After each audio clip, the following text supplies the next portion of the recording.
Hello guys, देख सकते हैं माल आया हुआ है।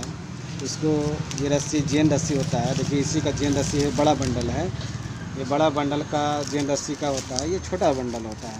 यानी एक एक पीस का छोटा बंडल होता है। ठीक है, एक पीस का आता है। इसमें है पाँच पाँच है। ये 10 रुपये में बिकता है, 10 रुपये 15 रुपये में बिकता है। ये इतना पतला रहता है, ये देख सकते हैं ना, ये रहेगा। ये बंडल आता है, इसका जेन रस्सी का छोटा रस्सी बोलते हैं इसको, जेन रस्सी का छोटा। अच्छा क्वालिटी है, बढ़िया क्वालिटी का भेजा है, अच्छा क्वालिटी। वाइट में है, कलर में भी आता है। जैसे कैसे है कलर में है, इस तरह कलर में भी आता है।